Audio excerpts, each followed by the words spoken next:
বন্ধুরা আজ সকালে টিফিন বক্সে সিম্পল রান্নাবান্না নিয়ে চলে এলাম। সকাল 6টার সময় কী রান্না করেছিলাম আর সেগুলো প্যাক করেছিলাম, সেগুলোই তোমাদের সাথে শেয়ার করি চলো। তো আজকেও ডাঁটা আলু কেটে নিয়েছিলাম, তবে আজকে ডাঁটা আলু তরকারি করিনি, ডাঁটা আলু দিয়ে আজকে মসুর ডাল রান্না করেছিলাম। তো ডাঁটা আলুগুলো দেখো ভেজে নিচ্ছি, এর মধ্যে জল দিয়ে দেবো। তো জল দেওয়ার পর মসুর ডাল এর মধ্যে দিয়ে সিদ্ধ করে নেবো। এরপর মশলাপাতি ভেজে তো দিয়ে দেবো। দেখো আমার ডাঁটা আলু সিদ্ধ হচ্ছে, আর এদিকে দেখো সরু সরু করে আলু কেটে নিয়েছিলাম, নুন হলুদ মাখিয়ে রেখেছিলাম। আলুগুলো ভাজা করে নিচ্ছি।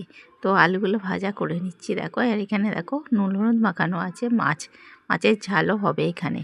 তো দেখো আলুগুলো আমার প্রায় ভাজা হয়ে গিয়েছে। এবার পোস্ত দিয়ে একটু নেড়ে চেড়ে আলু ভাজাগুলো আমি নামিয়ে নেব। এখানে দেখো আমার ভাত হয়ে গিয়েছে, আর এখানে দেখো মাছ আছে, মাছ করে নেব। এরপর তেল গরম করে তো দেখো পেঁয়াজ লঙ্কা আদা রসুন জিরে বাটা সব কিছু মশলাপাতি ভেজে নিয়ে হালকা জল দিয়ে দেবো। এরপর সিদ্ধ হয়ে রাখা ডাঁটা আলু ডাল সব সিদ্ধ হয়ে গেছিলো, এগুলো দিয়ে দেওয়ার পর নুন ফুন দিয়ে তো ভালো করে ফুটিয়ে নিয়েছি। দেখো ডাঁটা আলু সবজি আমার কেমন হয়েছে, সবজি বা ডাল বলো কেমন হয়েছে অবশ্যই কমেন্ট করে জানাবো।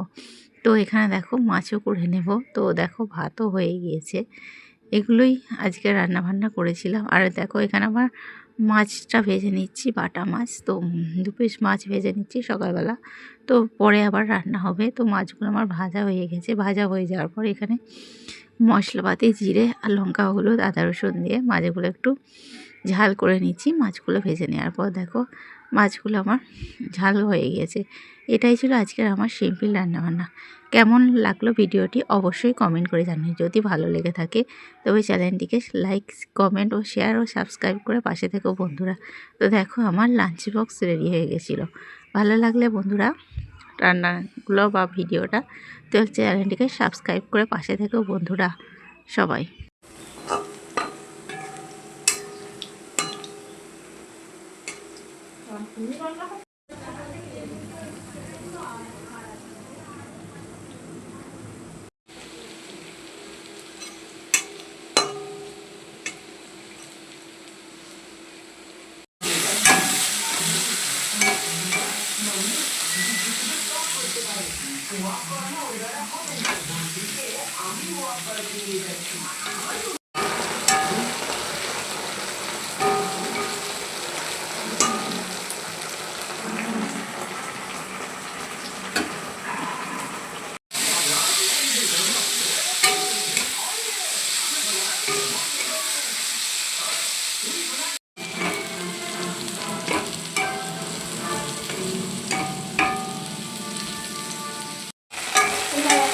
যা